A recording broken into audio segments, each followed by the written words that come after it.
بسم الله والحمد لله والصلاة والسلام على نبينا محمد صلى الله عليه وسلم وعلى آله وصحبه وبعد. اللهم اجعل اجتماعنا هذا اجتماعا مرحوما وتفرقنا من بعده تفرقا معصوما ولا تجعل منا ولا بيننا ولا فينا شقيا ولا محروما يا رب العالمين. Pertama, Syekh mengucapkan salam kepada kita Bapak Ibu sekalian yang dirahmati Allah. Kemudian puji syukur kepada Allah atas segala nikmat yang Allah berikan. Kemudian salawat dengan salam kepada baginda Nabi besar Muhammad SAW. Kemudian Syekh berdoa semoga Allah jadikan perkumpulan kita pagi ini perkumpulan yang penuh rahmat diberkahi, dan perpisahan kita setelah ini perpisahan yang kita terlepas dari dosa-dosa kita sebelumnya. Allahumma. وبعد الحمد لله الذي رزقنا بأداء صلاة الفجر على وقتها وفي جماعة، وهذا فيه فضل عظيم جدا، لأن النبي محمد صلى الله عليه وسلم قال: من صلى الفجر في جماعة فهو في ذمة الله، أي محسوب على الله عز وجل. Kemudian Syekh juga menyampaikan syukur kepada Allah Subhanahu wa taala atas kita telah diberi oleh Allah kesempatan untuk melaksanakan salat subuh berjamaah di masjid yang kita cintai ini. Dalam sebuah hadis Nabi mengatakan, "Man shallal fajr fi jama'atin fahuwa fi dhimmatillah." Barang siapa yang salat subuh berjamaah di rumah Allah Subhanahu wa taala, maka dia di dalam tanggungan dan jaminan Allah Subhanahu wa taala. وقال أيضا صلى الله عليه وسلم: من صلى الفجر في جماعة فكأنما قام الليل كله. أجره عند الله عز وجل عظيم. Dan dalam hadis lain Nabi SAW bersabda, barang siapa yang solat subuh berjamaah, maka seakan-akan dia solat malam seluruh malam. Solat malam full, pahalanya sama seperti itu. وقال أيضا: ركعتا الفجر خير من الدنيا وما فيها. إذن ركعتا الفجر هم ركعتا السنة، خير من الدنيا وما فيها، فكيف بالفرض؟ ركعتا الفرض إذن أجرهما عظيم عند الله عز وجل، وهي من الصلاة مشهودة، صلاتان مشهودتان الفجر والعصر، من صلى البردين دخل الجنة إن شاء الله. Juga dalam sebuah hadis Nabi mengatakan, raka'atul fajri khairum minad dunya wa ma fiha. Barang siapa yang salat sunnah 2 rakaat sebelum salat subuh, maka lebih baik daripada dunia dan seisinya. Dan kita tahu salat sunnah 2 rakaat itu hukumnya sunnah sebelum subuh. Apalagi salat subuh berjamaahnya. Dan salat wajib pahalanya di sisi Allah Subhanahu wa taala jauh lebih besar dari pahala sunnah. إذن قبل أن أنتقل إلى النقطة الأخرى، علينا جميعا أن نجتهد في رمضان وبعد رمضان بأداء صلاة الفجر على موعدها جماعة في المسجد حتى ننال الأجر العظيم إن شاء الله. كانوا صحابة رسول الله صلى الله عليه وسلم الذي يتغيب عن صلاة الفجر يعدونه من المنافقين. صلاة الفجر هي نقطة مركزية في حياة المسلم، يجب أن يبدأ يومه بها حتى يوفقه الله عز وجل في باقيه. Dan bapak-bapak, ibu-ibu sekalian jamaah salat subuh dimuliakan Allah, mulai dari detik ini di Ramadan ini kita bertekad untuk sungguh-sungguh dan berkomitmen untuk melaksanakan salat subuh berjamaah di rumah Allah Subhanahu wa taala di Ramadan dan nanti pasca Ramadan kita lanjutkan. Karena memang salat subuh merupakan salat yang berat dilakukan oleh orang-orang munafik dulu di zaman Rasulullah SAW. Dan inilah yang membedakan antara orang-orang muslim yang muslimnya benar dengan orang-orang munafik. Orang yang hanya nampak terlihat saja ibadahnya, namun hakikatnya berbeda dari apa yang aslinya. وأيضا يا إخوتي، علينا أن نعلم جميعا بأن أولادنا وبناتنا هم في يدنا أمانة أودعها الله عز وجل، كما قال النبي محمد صلى الله عليه وسلم: كلكم راع وكلكم مسؤول عن رعيته. فأنت كأب وأنت كأم علينا جميعا أن ننتبه جيدا لأبنائنا وأن نربيهم على لا إله إلا الله محمد رسول الله، وأن نعلم جيدا أن ما نفعله من أجلهم سوف يكون لنا ذخرا وسندا يوم القيامة ويكون سببا إن شاء الله في دخولنا الجنة. إذن نستثمر في أبنائنا حتى نلقاهم ويلقونا في الجنة إن شاء الله. Dan bapak-bapak, ibu-ibu sekalian yang dirahmati Allah, kita diberi amanah oleh Allah Subhanahu wa taala, masing-masing kita memiliki anak yang menjadi tanggung jawab kita. Dalam sebuah hadis Nabi mengatakan kullukum ra'in wa kullukum mas'ulun an ra'iyatih. Setiap kalian adalah pemimpin dan setiap pemimpin akan dimintai pertanggungjawabannya di sisi Allah Subhanahu wa taala. Maka kita wajib mendidiknya, kita wajib mengarahkannya pada kebaikan, dan setiap perbuatan yang kita lakukan demi kebaikan anak kita, maka ini akan bernilai pahala besar di sisi Allah Subhanahu wa taala nanti kelak. Wa idzan hadhihi an-nuqtah akhtimuha بأنها نقطة أساسية ومركزية وهكذا اتفقنا أنها في حياة المسلم نقطة يجب أن ننتبه إليها جيدا وأن نستعد إلى أن نلقى الله عز وجل ونحن من أهل الفجر بإذن الله. Dan poin yang kami sampaikan barusan merupakan poin penting Bapak Ibu sekalian rahmati Allah, yang mana nanti kita bertemu dengan Allah Subhanahu wa taala, bertanggung jawab terhadap apa yang telah kita lakukan selama di dunia ini. وأما الآن فأقول لكم أن المسجد الأقصى هو نقطة مهمة أيضا يجب أن لا ننسى المسجد الأقصى من دعائنا في كل ليلة من ليالي رمضان. نذكره بالدعاء في قيام الليل وفي الفجر وفي النهار حتى يتقبل الله عز وجل منا دعاءنا. لا نمل أبدا من الدعاء لأن الدعاء لا يرد كما علمنا النبي محمد صلى الله عليه وسلم. Poin berikutnya yang kami ingin sampaikan adalah Bapak Ibu sekalian yang dirahmati Allah, yaitu terkait dengan Masjidil Aqsa. Masjidil Aqsa merupakan masjid penting bagi kita kaum muslimin. Maka di bulan Ramadan ini kita sertakan doa-doa terbaik kita di waktu subuh, zuhur, asar, di salat tahajud, qiyamul lail malam kita. Jangan pernah kita sampai bosan, sampai jenuh untuk mendoakan kebaikan untuk Masjidil Aqsa, mendoakan kemerdekaan untuk Masjidil Aqsa. وأيضا الدعاء لا يرد يا إخوة. انتبهوا جيدا إلى هذه النقطة. الدعاء إما أن يستجيبه الله لنا في الحال وإما أن لا يستجيب لنا دعاءنا لأن فيه ضرر لنا وإما أن لا يستجيب لنا دعاءنا في الدنيا ويعوضه لنا حسنات يوم القيامة. إذن الذي يدعو الله عز وجل لا يخسر أبدا.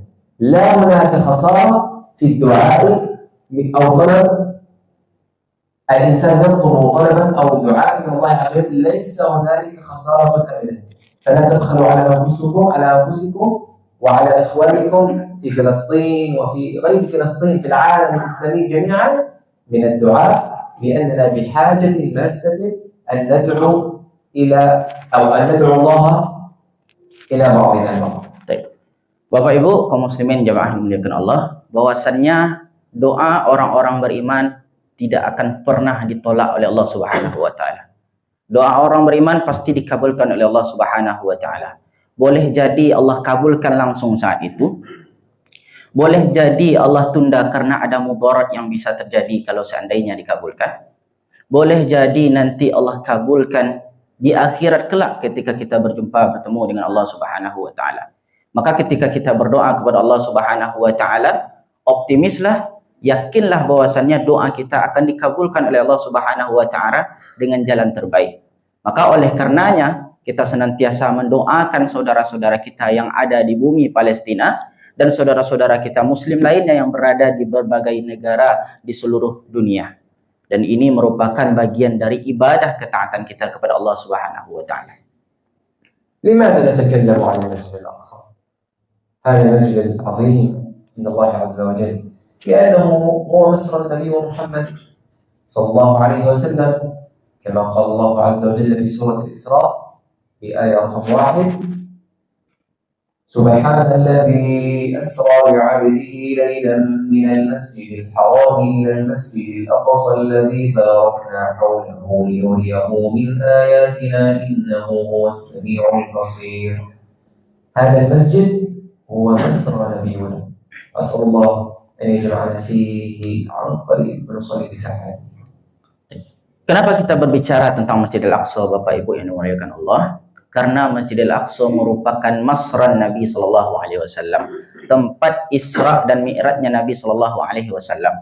Dalam sebuah ayat pertama Quran surat Al-Isra, Allah Subhanahu wa taala berfirman, Maha suci Allah yang telah memperjalankan hambanya pada malam hari dari Masjidil Haram ke Masjidil Aqsa yang telah kami berkahi sekelilingnya agar kami perlihatkan kepadanya sebagian tanda-tanda kebesaran kami. Sesungguhnya dia Maha mendengar, Maha melihat. Dan ini merupakan tempat perjalanan Nabi SAW. Kita berdoa kepada Allah semoga dalam waktu dekat Allah izinkan kita untuk solat bersama di Masjidil Aqsa dalam keadaan merdeka.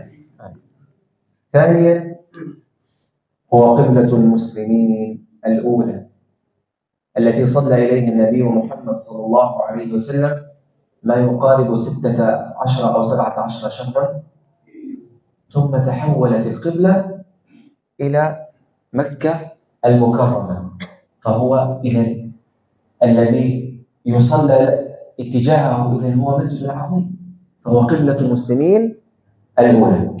Kemudian kenapa Masjidil Aqsa? Karena Masjidil Aqsa merupakan kiblat pertama kaum muslimin. Kiblat pertama. Rasulullah SAW salat menghadap Masjidil Aqsa kurang lebih 16 atau 17 bulan. Baru setelah itu diarahkan oleh Allah Subhanahu wa taala ke arah Ka'bah Al-Musyarrafah. Maka kalau seandainya Masjidil Aqsa merupakan kiblat pertama kita, tentu ini merupakan masjid yang agung, masjid yang mulia. وقال النبي محمد صلى الله عليه وسلم لا تشد الرحال إلا إلى 3 مساجد المسجد الحرام والمسجد الأقصى ومسجدي هذا اللي هو المسجد النبوي. أسأل الله عز وجل أن يرزقكم جميعا عمرة في القريب العاجل تؤدوا المناسك وتحرموا، وأسأل الله عز وجل أن يرزقني وإياكم هذه المكرمة وأيضا أن يرزقنا زيارة إلى المسجد الأقصى. Dalam sebuah hadis Nabi juga bersabda, janganlah kalian menyengaja melakukan perjalanan melainkan kepada 3 masjid. Masjidil Haram, kemudian masjidku ini kata Nabi, yaitu Masjid Nabawi, kemudian Masjidil Aqsa. وأسأل الله عز وجل أن يرزقهم زيارة إلى المسجد. Semoga Allah memberikan kita karunia atau kesempatan rezeki untuk bisa mengunjungi 3 masjid ini sekaligus. وأيضا هذا المسجد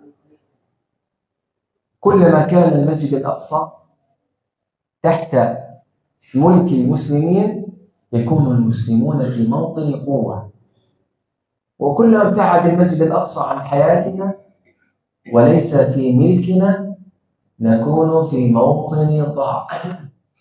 فيا حبذا لو تنبهنا لهذه النقطة ودعونا الله بإخلاص أن يعد للإسلام والمسلمين المسجد الأقصى المبارك حتى يرجع لنا عزنا ومجدنا كما كنا السابق إن شاء الله. Dan ketika Masjidil Aqsa ini di bawah kekuasaan kaum muslimin, maka kita akan menjadi umat yang kuat, yang kokoh. Namun apabila Masjidil Aqsa ini tidak di bawah kekuasaan kita kaum muslimin, maka kita akan menjadi lemah, menjadi tidak berdaya. Maka kita berdoa dengan seikhlas-ikhlasnya agar Allah mengembalikan kekuasaan Masjidil Aqsa ini kembali ke tangan kita kaum muslimin seperti mana yang sudah terjadi dahulunya. واعلموا جيدا أن إخوانكم في فلسطين يحبونكم حبا كبيرا لأنكم شعب عظيم، فأسأل الله عز وجل أن يجمعنا جميعا دائما على الخير.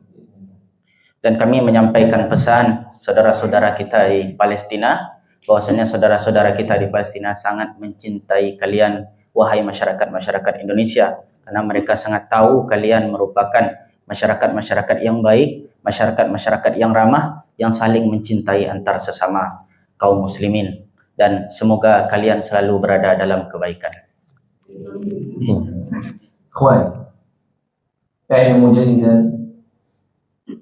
أننا لن ننتصر أبدا ولن يرتفع شأن الإسلام إلا إذا كنا قريبين من الله عز وجل، نؤدي شعائره ونتبع أوامره ونجتنب نواهيه، إذا نكون بإذن الله قريبين من النصر والتمكين، لأن الله قال: إن تنصروا الله ينصركم.